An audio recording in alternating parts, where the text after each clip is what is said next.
Muy buenos días a todos, queridos hermanos.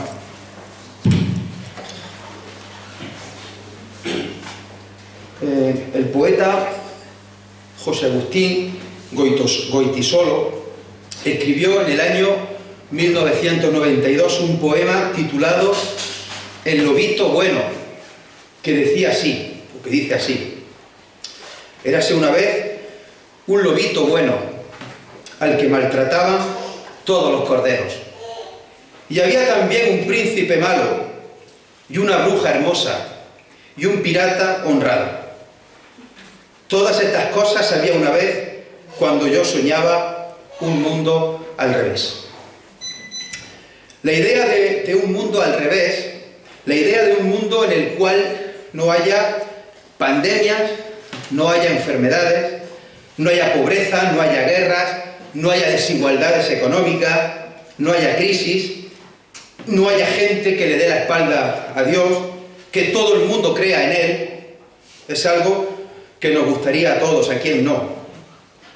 Desde que el Señor Jesús comenzó su vida pública, todo se rodeó de desconcierto y de curiosidad.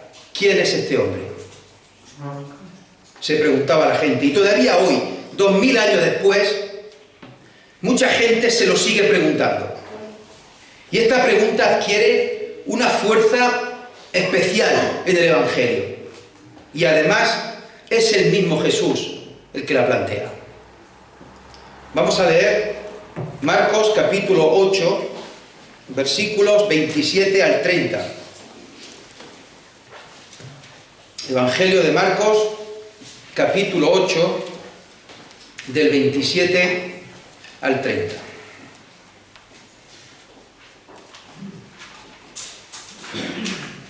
Dice así la palabra de Dios: salieron Jesús y sus discípulos por las aldeas de Cesarea de Filipo, y en el camino preguntó a sus discípulos, diciéndoles: ¿quién dicen los hombres que soy yo?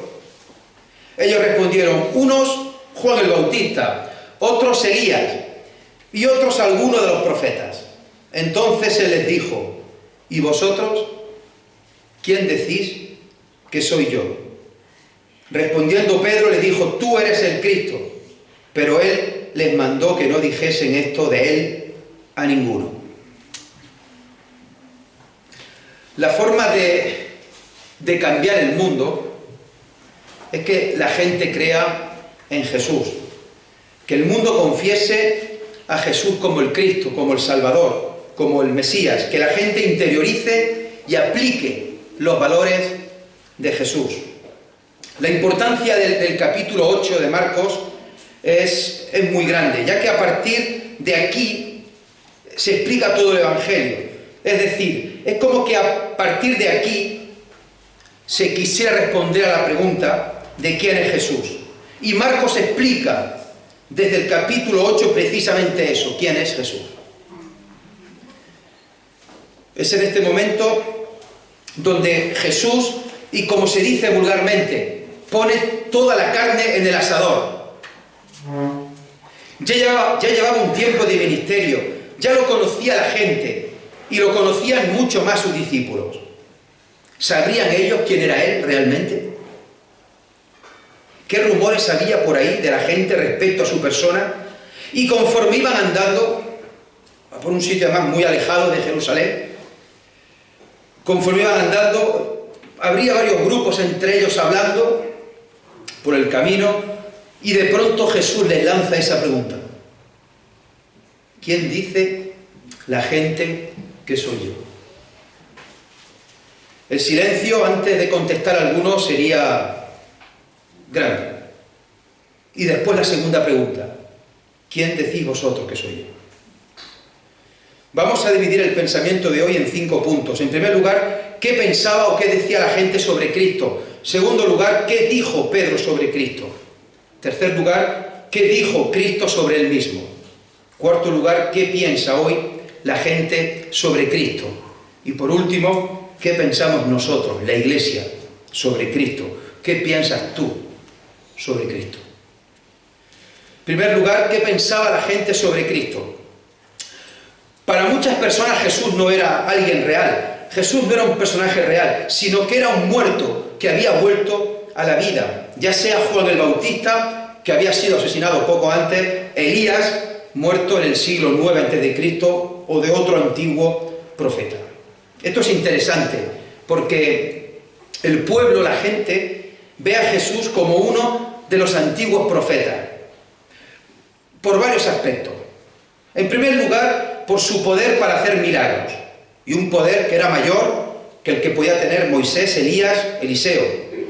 En segundo lugar, por su poder de denuncia pública y su poder de criticar a la institución oficial, por su lenguaje claro y directo.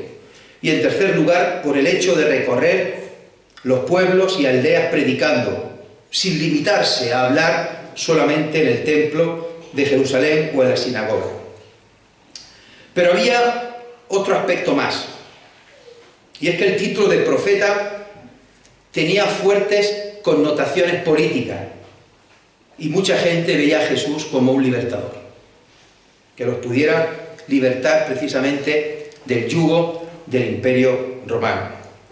Entonces, bueno, comparar a Jesús con Juan el Bautista, compararlo con Elías o compararlo con otro profeta, pues no era algo malo, no era algo malo necesariamente, no era algo negativo, sino que era algo más bien positivo, porque en definitiva muchos pensaban que Jesús era alguien enviado por Dios, o por lo menos era una persona autorizada por Dios para hablar en su nombre.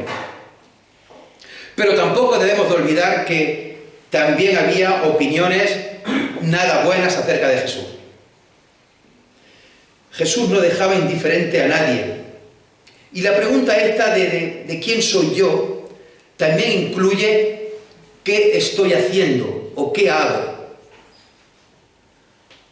No solo la identificación de alguien, sino que va relacionado con los actos de esa persona, con las cosas que hace esa persona. Por lo tanto, Jesús no está planteando lo que pueden pensar solamente de él, sino que también está planteando lo que la gente piensa en función de lo que hace. ¿Quién soy? ¿Qué hago?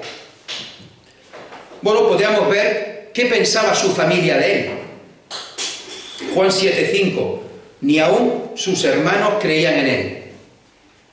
Marcos 3:21. Cuando lo oyeron los suyos, vinieron para prenderle, porque decían, está fuera de sí. ¿Qué pensaba la gente de su tierra? Marcos 6, 4-6. Mas Jesús les decía, no hay profeta sin honra, sino en su propia tierra, y entre sus parientes y en su casa. Y no pudo hacer allí ningún milagro, salvo que sanó a unos pocos enfermos, poniendo sobre ellos las manos. Y estaba Jesús asombrado de la incredulidad de ellos.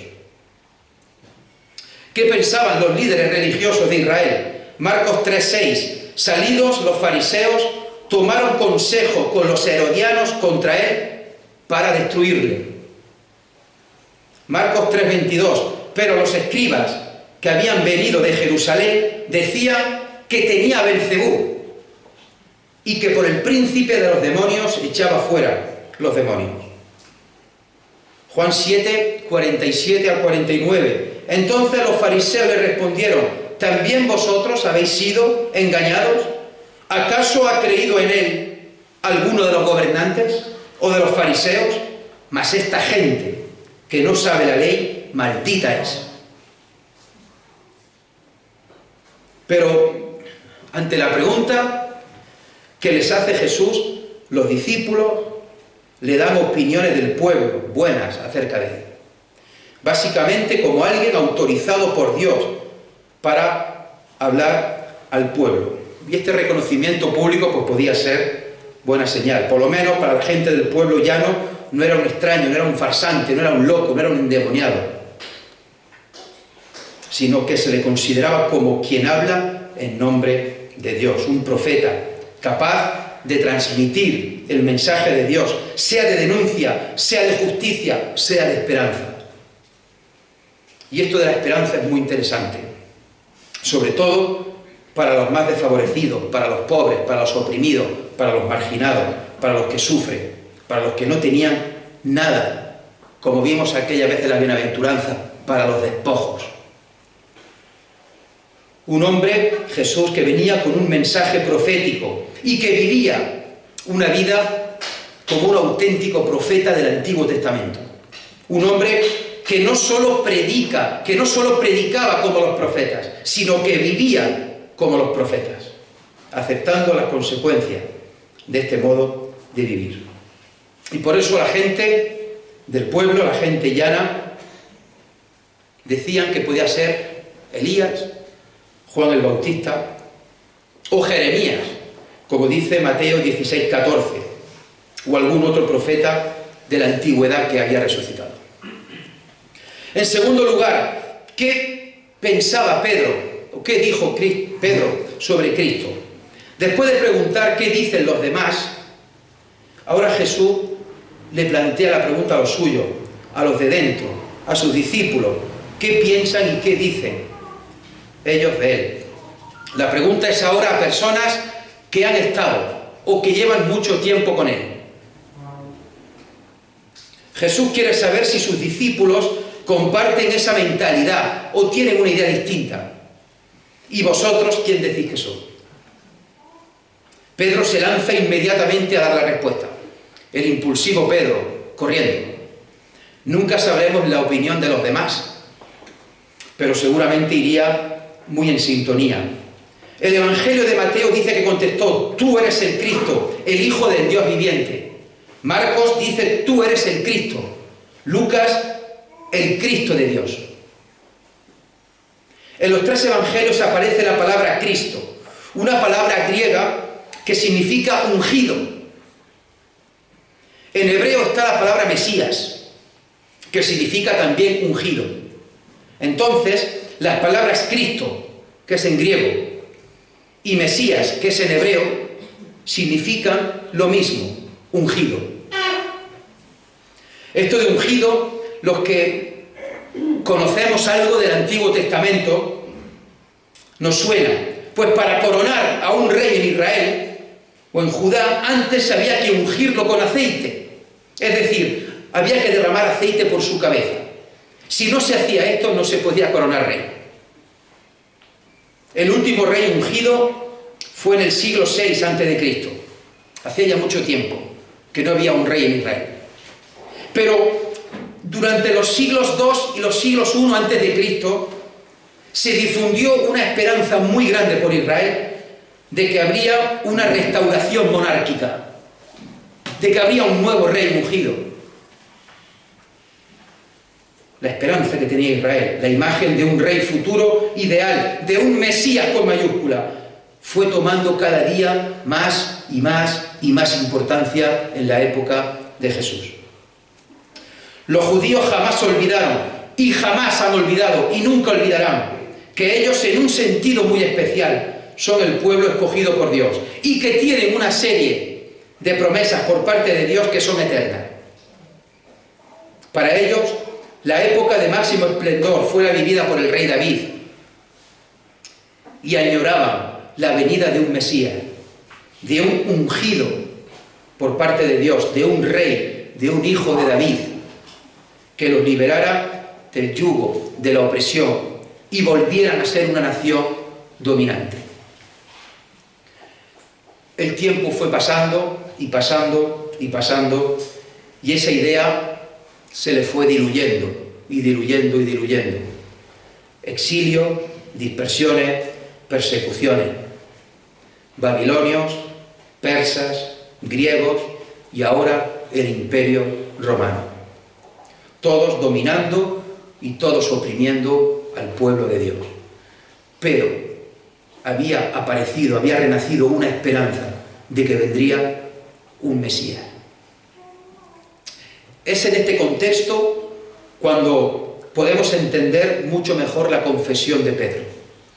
La respuesta de Pedro y por extensión la respuesta de los discípulos no es la misma que lo que pensaba el resto del pueblo. Las personas ajenas a Jesús pensaban que él era un profeta o alguien de la antigüedad, pero ellos van más allá Pedro va más allá. Ellos llevan un tiempo con él.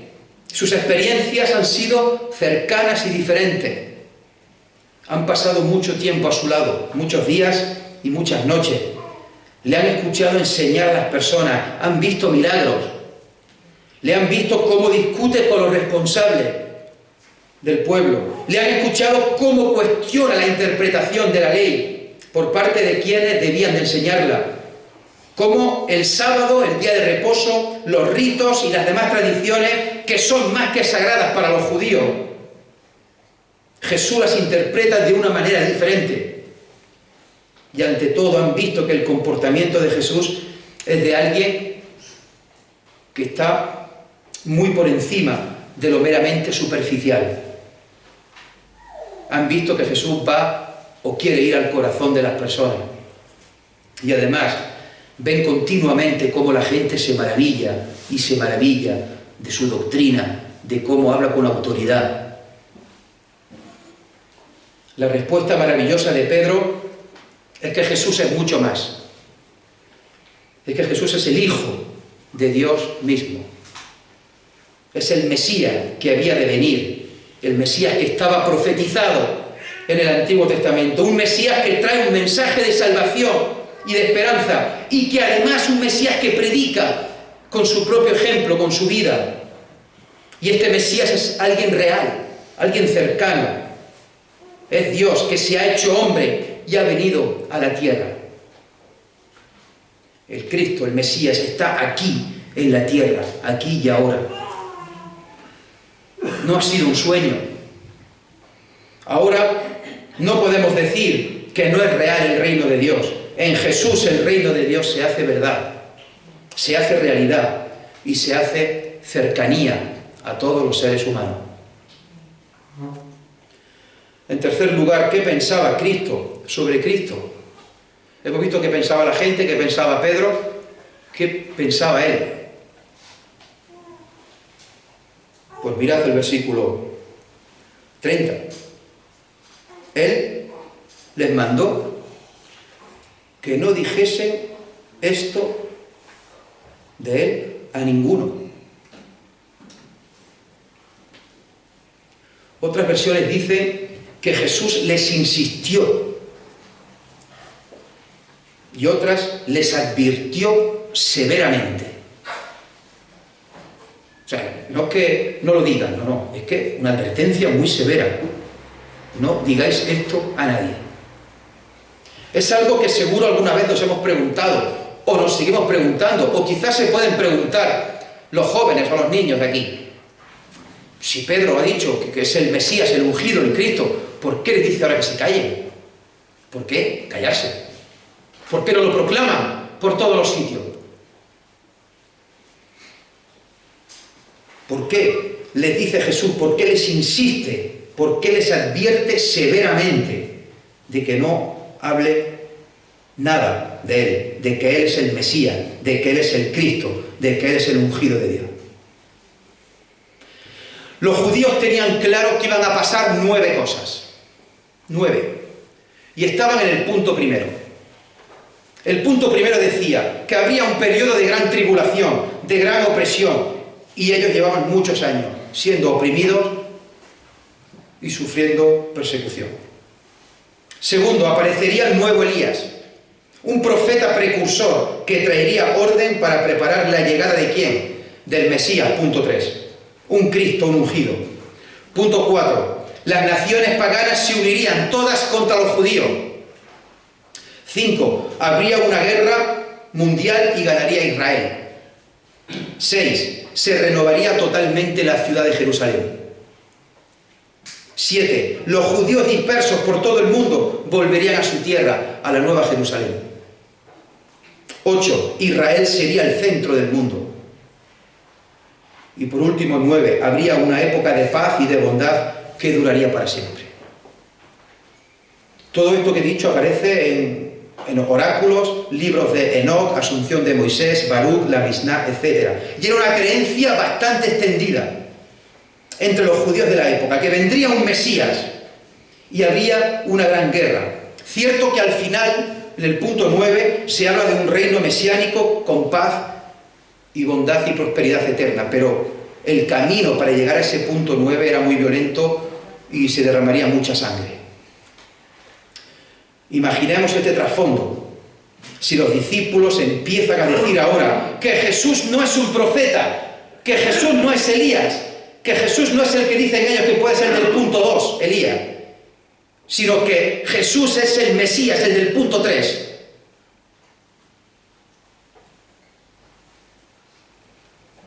De ahí a la guerra podría haber un paso. Jesús no comparte ese entusiasmo político, ese entusiasmo nacionalista, ese entusiasmo triunfalista que tenía la gente de la época. Jesús no quiere que se use por ahora el título de Mesías para evitar equívocos, aunque después de su muerte y después de su resurrección se convertiría en el título más habitual para designarlo.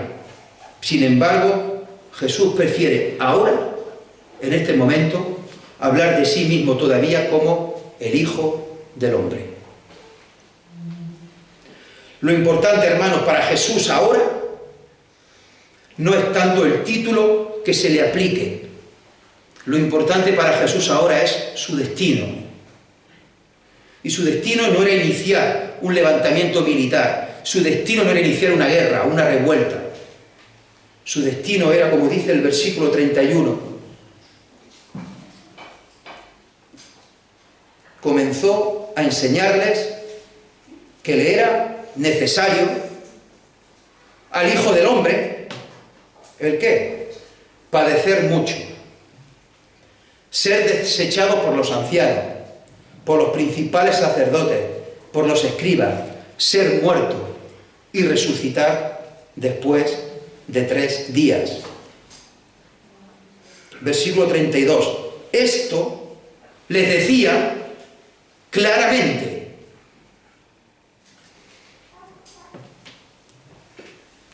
Esto les decía claramente. Era necesario padecer mucho.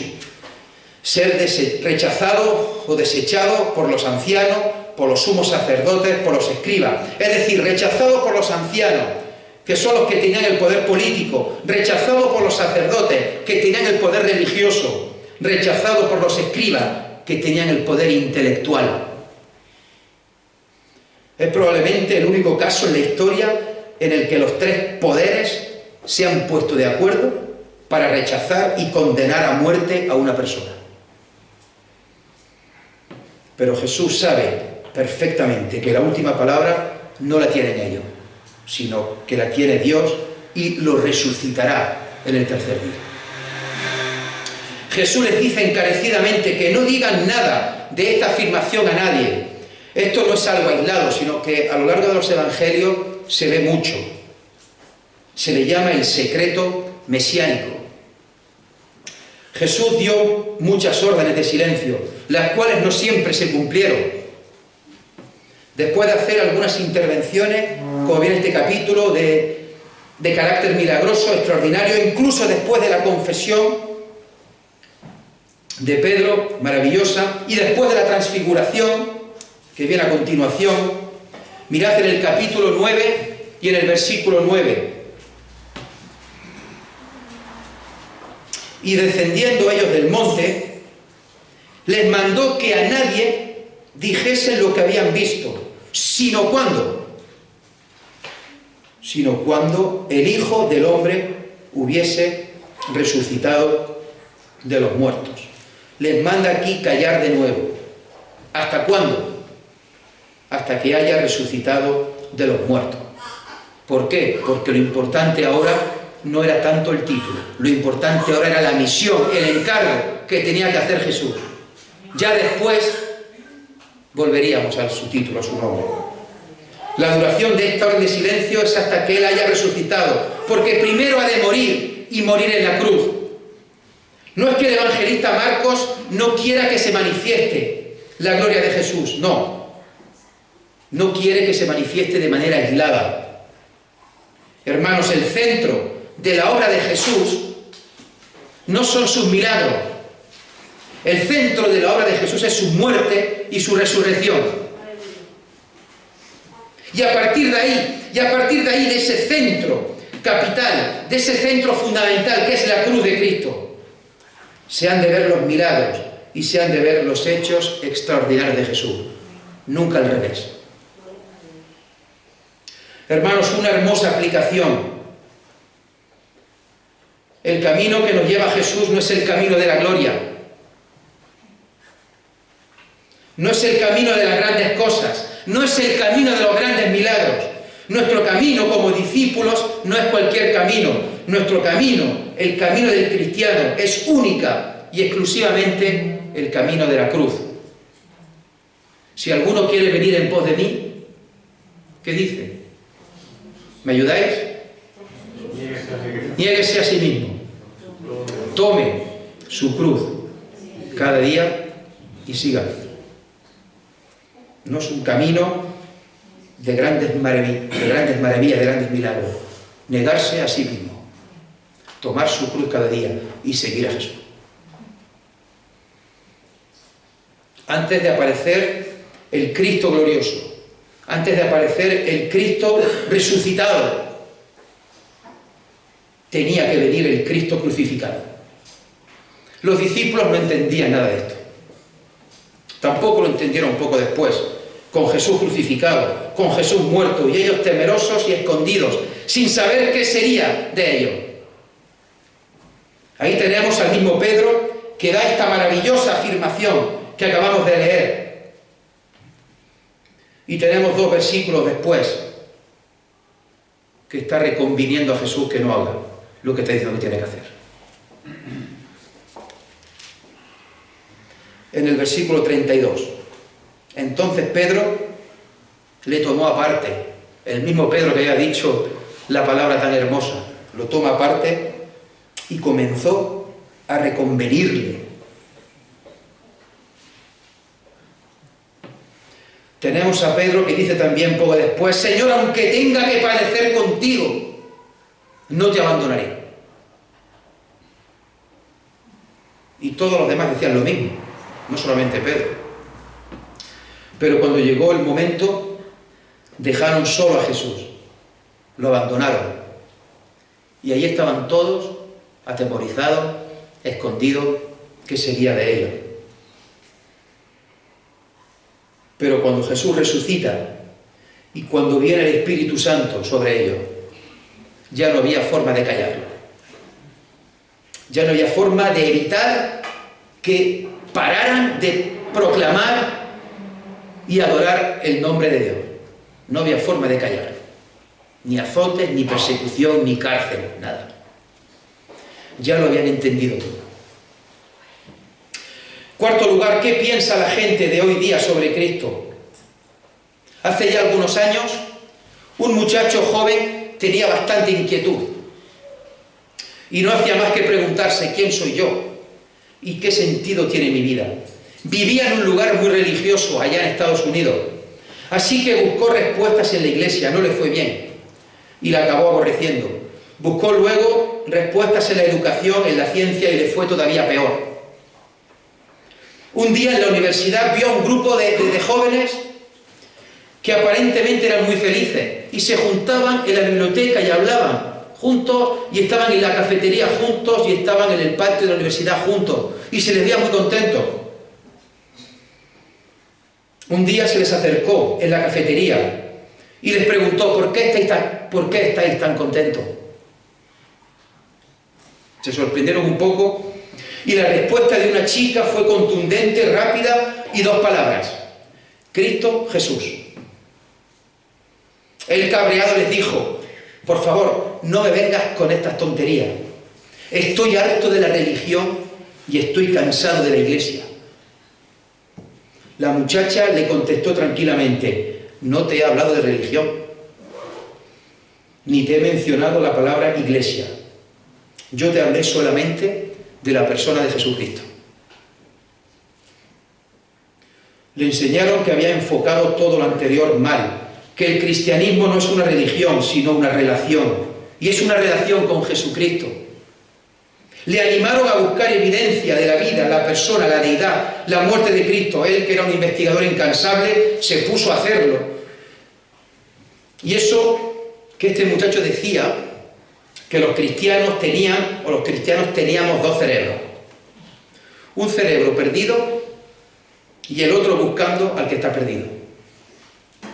Este muchacho, que después de investigar mucho, quedó totalmente convencido de la deidad de Jesús, se convirtió y fue el autor de libros tan conocidos como Más que un carpintero o Evidencias que exige un veredicto, entre otros. Me estoy refiriendo a Josh McDowell, contando él su propio testimonio.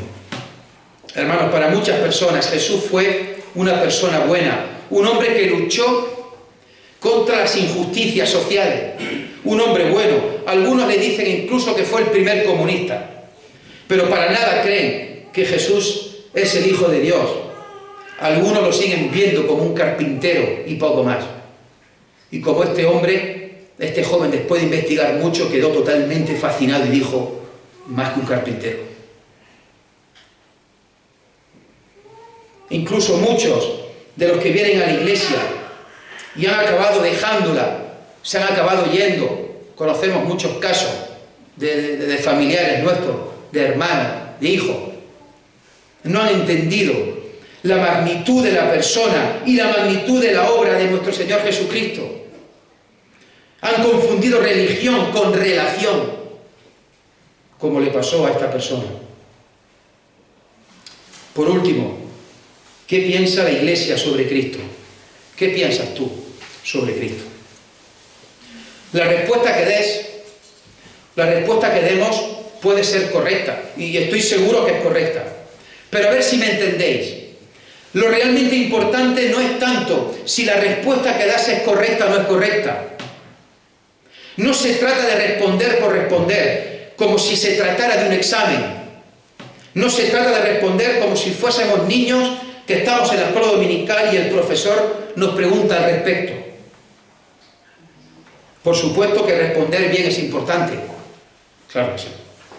Pero insisto, no es lo más importante acertar más o menos en la respuesta. No es tan importante sacar un 9 o un 9,5 de nota en tu respuesta.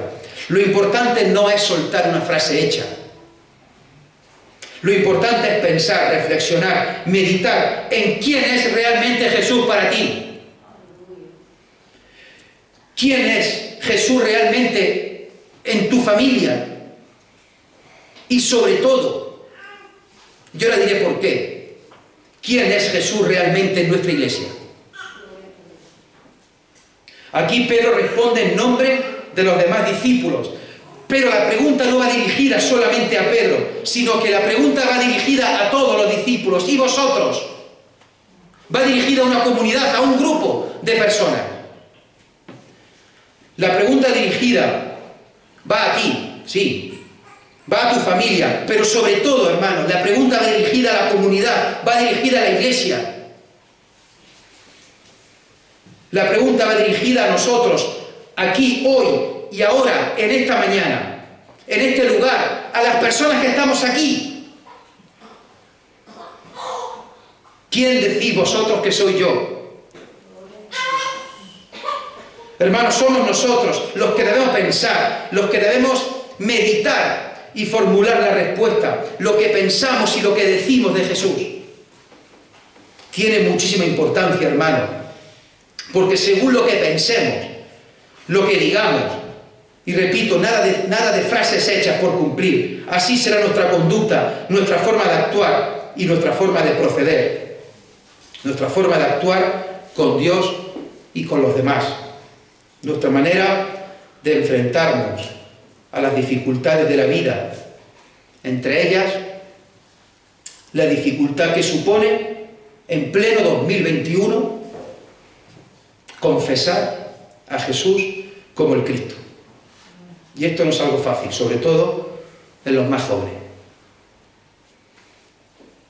No es fácil identificar a Jesús, un hombre, como el enviado de Dios, un hombre autorizado por Dios para estar entre nosotros, para vivir como nosotros, para sufrir, para padecer rechazo, persecución, para dar su vida por cada uno de nosotros, para resucitar, ascender al cielo y además ser nuestra esperanza futura. Una persona, Jesús, que nos dejó un mensaje dicho por sus palabras y un mensaje por su ejemplo de vida. Un mensaje que no es ajeno a las personas, sino que es un mensaje que trae consuelo y esperanza a las personas. Un mensaje que tiene su origen en Dios. Es Dios quien está hablando a través de Jesús. O dicho de otra manera, es Jesús quien está diciendo lo que Dios quiere decir. La iglesia tiene que ser una iglesia que piense, que reflexione, que crezca, que madure, que medite en quién cree, en quién es su Mesías, quién es nuestro Mesías. Una iglesia que piense cuál es el camino que lleva, si es correcto o no. Una iglesia que tenga clara en quién es aquel en el que cree, quién es aquel en el que deposita su esperanza. Una iglesia que tenga claro en quién basa su argumentario, su discurso, su manera de entender a Dios. Una iglesia que tenga puestos los ojos en quién, en Jesús, el autor y el consumador de nuestra fe. Hermano, te invito a que te plantes luego en tu casa, en la soledad, y que reflexiones en quién es Jesús para ti, quién es Jesús en tu familia y quién es Jesús en tu iglesia. No con ánimo de juzgar o de decirte que estás haciendo algo mal, ni mucho menos. Es con ánimo de enriquecernos, de crecer como grupo, porque yo soy el primero que tiene que examinarse también. La pregunta no va dirigida a gente que no crea en Jesús. La pregunta va dirigida a sus discípulos. La pregunta va dirigida a gente que cree en Él, gente que en algunos casos lo han dejado todo para seguirle, incluida su familia, gente que llevan tiempo con el Maestro, gente que han vivido muchos días y muchas noches juntas, muchas horas andando por los caminos, muchas experiencias vividas, muchos milagros vistos, muchos rechazos. La pregunta va dirigida a nosotros, a los que hemos creído en Él como nuestro Señor y nuestro Salvador. La pregunta va dirigida a los que somos llamados cristianos, porque seguimos a Cristo. Y aunque lleves 30, 40, 50 años en el Evangelio o más, esta pregunta te la sigue haciendo Jesús hoy en esta mañana. ¿Quién decís vosotros que soy yo?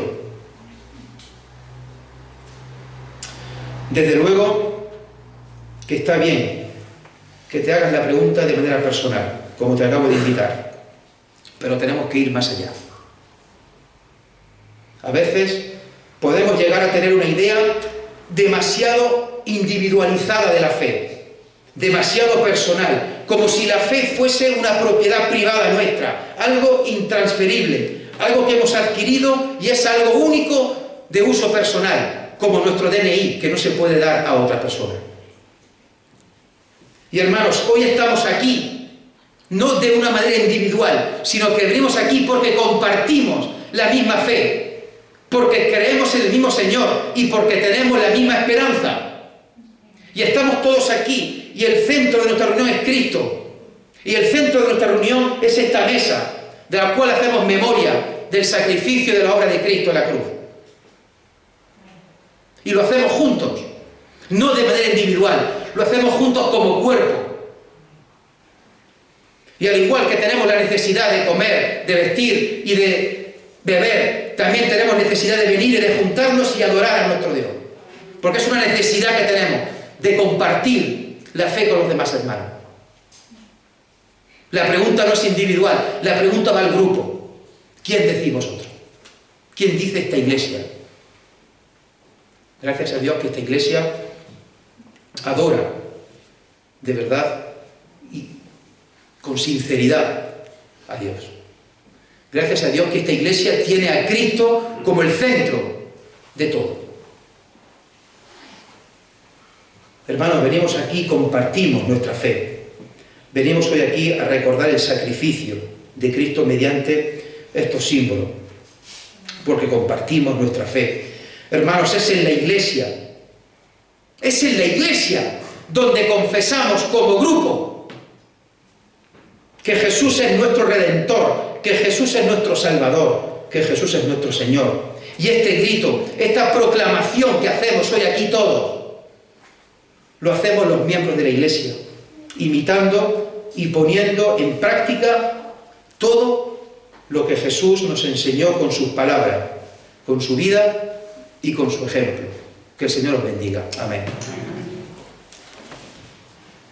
Señor y Padre, te damos muchas gracias en esta mañana porque podemos adorar y glorificar tu santo nombre. Y podemos hacerlo de manera individual y lo hacemos sobre todo de manera colectiva como Iglesia. Y es cierto que nos da mucha alegría vernos, saludarnos, preguntarnos cómo estamos. Señor, pero el motivo principal de venir aquí es adorar y glorificar tu santo nombre.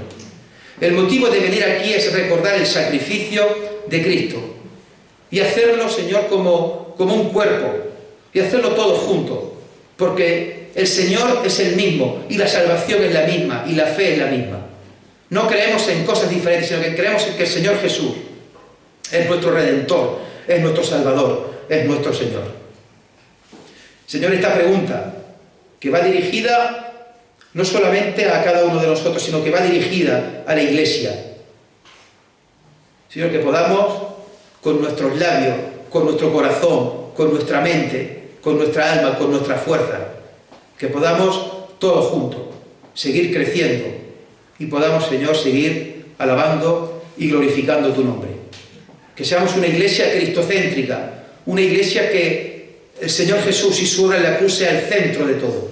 Que nunca perdamos de vista eso. Que el Señor Jesús dio su vida en la cruz del Calvario por cada uno de nosotros. Queremos, Señor, que nos des fe, que nos des humildad, nos des sabiduría, nos des fuerza para seguir adelante en este camino, en esta batalla, en esta lucha.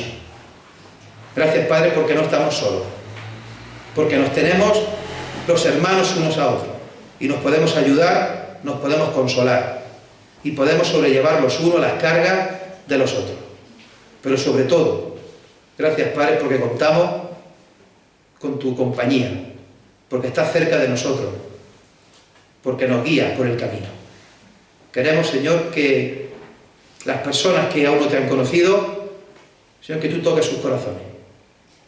Aquellas personas que un día estuvieron en la iglesia y la han dejado. Señor, que tú puedas dar crecimiento a esa semilla que está plantada. Porque el crecimiento lo das tú a tu debido tiempo. Estamos en tus manos y confiamos, Señor, en tu soberanía y en tu potencia. Y te adoramos sobre todas las cosas. En el nombre precioso de Jesús. Amén.